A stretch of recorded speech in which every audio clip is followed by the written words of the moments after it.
আলোচিত নগদ digital bank বর্তমানে বিপর্যয়ের মুখোমুখি। নিয়ন্ত্রক সংস্থা তাদের লাইসেন্স বাতিলের কথা বিবেচনা করছে।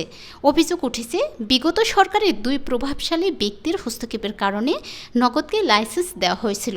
সূত্র জানায়, রাষ্ট্রায়ত্ত ডাক বিভাগের অধীনে একটি আর্থিক প্রতিষ্ঠান হিসেবে যাত্রা শুরু করা নগদ বিতর্কিতভাবে রূপান্তরিত হয়ে বাংলাদেশের প্রথম ডিজিটাল ব্যাংক হিসেবে আত্মপ্রকাশ করে।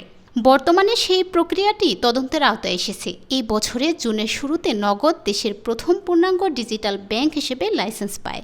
ঢাকায় কেন্দ্রীয় ব্যাংকের কার্যালয়ে বাংলাদেশ ব্যাংকের পরিচালক মোহাম্মদ শাহরিয়ার সিদ্দিকী নগদের প্রতিষ্ঠাতা ও প্রধান নির্বাহী কর্মকর্তা তানভীর এ মিশুকের হাতে ডিজিটাল ব্যাংকিং লাইসেন্সের কপি স্থানান্তর করেন। বাংলাদেশ ব্যাংকের সঙ্গে সংশ্লিষ্ট সূত্রগুলো জানিয়েছে যে তারা লাইসেন্স বাতিলের সুপারিশ করেছে, তবে তা কার্যকর করতে বাংলাদেশ ব্যাংকের গভর্নরের অনুমোদন প্রয়োজন। এদিকে শিক্ষার্থী জনগণের আন্দোলনে শেখ হাসিনার সরকারের পতনের পর কেন্দ্রীয় ব্যাংকে সৃষ্ট অস্থিরতার মধ্যেই বাংলাদেশ ব্যাংকের গভর্নর পদত্যাগ করেছেন। আগামী কয়েক সপ্তাহের মধ্যে কেন্দ্রীয় ব্যাংক এ বিষয়ে চূড়ান্ত সিদ্ধান্ত নেবে বলে আশা করা যাচ্ছে।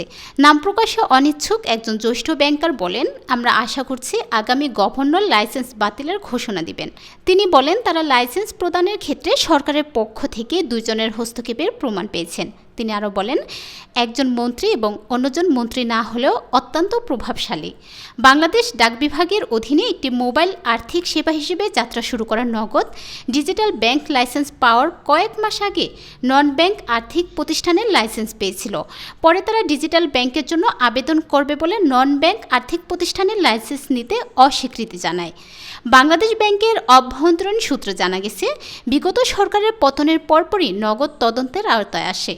নাম প্রকাশে অনিচ্ছুক আরেকজন জ্যেষ্ঠ কর্মকর্তা বলেন, আমরা মূল্যায়ন করে দেখেছি যে সরকারের দুজন গুরুত্বপূর্ণ ব্যক্তির হস্তক্ষেপ ছিল।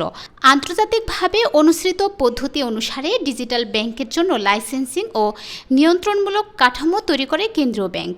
এই কাঠামো ছিল পূর্ণাঙ্গ ডিজিটাল ব্যাংক চালুর প্রথম ধাপ।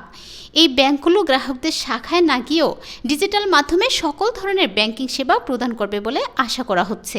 বাংলাদেশ ব্যাংকের ডিজিটাল ব্যাংকিং নীতিমালা ও লাইসেন্স প্রদানের আহ্বানে বাণিজ্যিক ব্যাংক, বীমা কোম্পানি, মোবাইল আর্থিক সেবা প্রদানকারী প্রতিষ্ঠান, তথ্য প্রযুক্তি কোম্পানি এবং স্টার্ট আপ সহ বিভিন্ন খাতের আগ্রহী প্রতিষ্ঠানগুলোর কাছ থেকে আবেদন জমা পড়ে। প্রাথমিকভাবে বাংলাদেশ ব্যাংক দুটি ডিজিটাল ব্যাংকে অনুমোদন দেয়, নগদ ডিজিটাল ব্যাংক পিএলসি এবং কোরি ডিজিটাল ব্যাংক পিএলসি।